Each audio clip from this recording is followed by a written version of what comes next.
Hello, everyone. My name is Victoria Lengro, and I'm a 2020 University of Delaware Summer Scholar. And I'm very excited to be speaking with you today about the research I conducted on the United States-United Kingdom Free Trade Agreement and what it means for the apparel industry.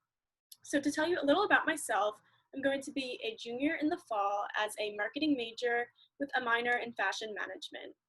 And being one of the few business students interested in the fashion industry was really the inspiration for this research idea and helped to motivate me to find the connection between these two very different disciplines. Now, getting into the background of this study, there are a few important points we have to consider. First, Brexit is the single most important event for the UK, for Europe, and for the future of the US-UK relationship. So for a little background on Brexit, the UK officially withdrew from the European Union on January 21st, 2020. So following Brexit, the UK really prioritized maintaining good relations with the US, and ultimately this would be achieved through this free trade agreement. And now you may be asking yourself, why is the US-UK relationship so important? Well, in 2019 alone, US-UK bilateral trade for apparel exceeded $348.5 million. Now, this is a huge number and really demonstrates how much of a key stakeholder apparel is in the economies of both regions. And lastly, the proposed agreement will significantly change trade flows between the US and UK, which ultimately will impact hundreds of thousands of fashion companies. And this should matter to all of us because this includes companies that we're all probably wearing right now, such as Gap and Levi's and Burberry. This leads us into our research question, which is how will the proposed US-UK free trade agreement affect the apparel sector? First, I will cover the current patterns of US-UK apparel trade and highlight how important they are to each other. Second, I will be evaluating the impact of this trade deal on related apparel trade flows, and I'll also be discussing its implications for companies' sourcing and market access strategies. Lastly, I will touch on some issues that may disrupt the trade talks and also address any unanswered questions. So, why does this study matter? First, my study will simply offer new knowledge and will fill the research gap.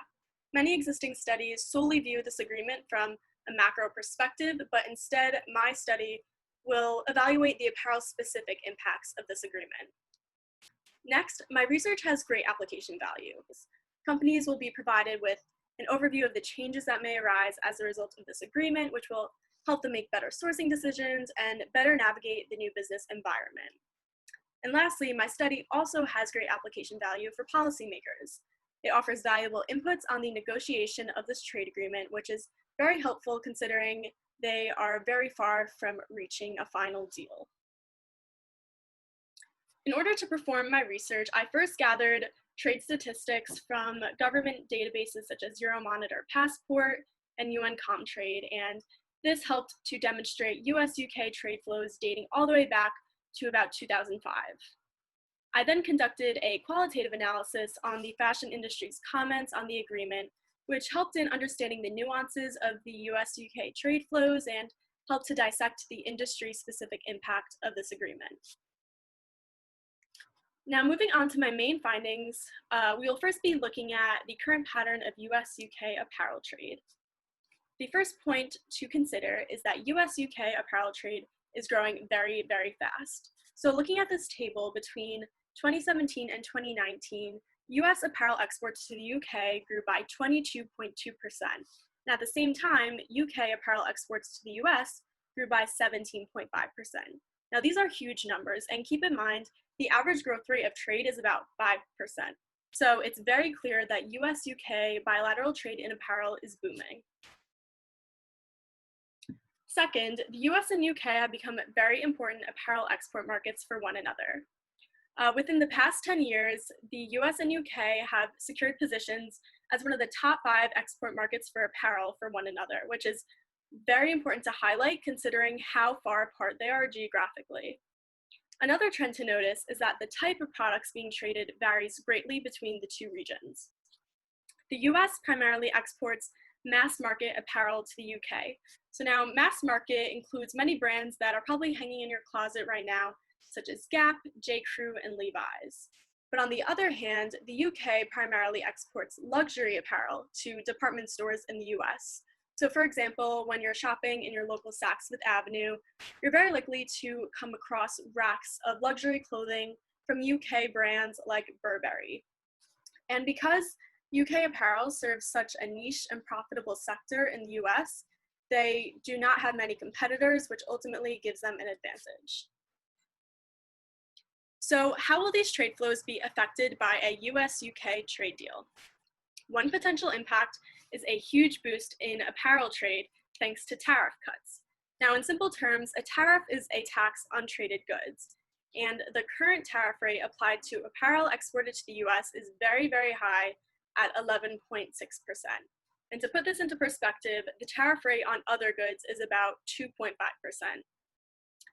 Now, a trade deal that would reduce this tariff rate to 0% would clearly make a huge difference. And thinking about it from a retailing perspective, this would effectively reduce the price of clothing by 10%. However, it's difficult to predict how an agreement will impact rules of origin. Simply put, rules of origin are certain conditions that must be met by a product so that it can enjoy the 0% tariff.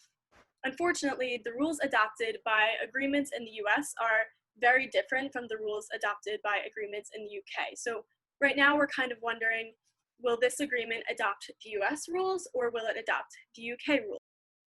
Rules of origin may also affect how quickly US and UK brands benefit from this agreement. For example, products made in the US are often manufactured using textiles from other regions like Asia because it's just a lot cheaper.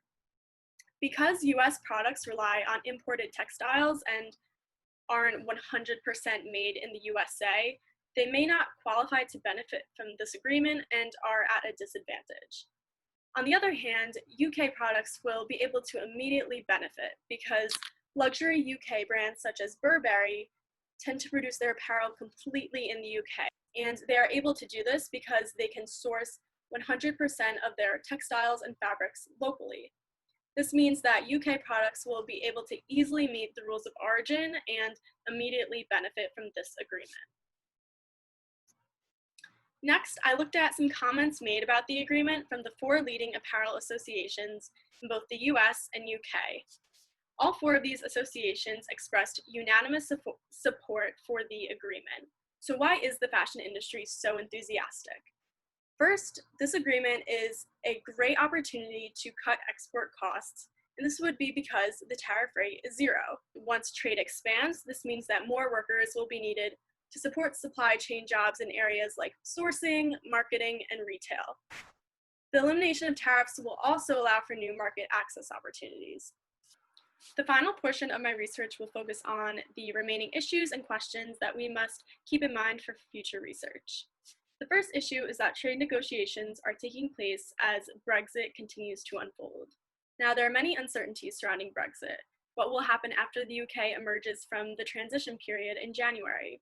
How will the UK treat its other trading partners? Now, these are some questions we have to keep in the back of our mind as Brexit continues to evolve.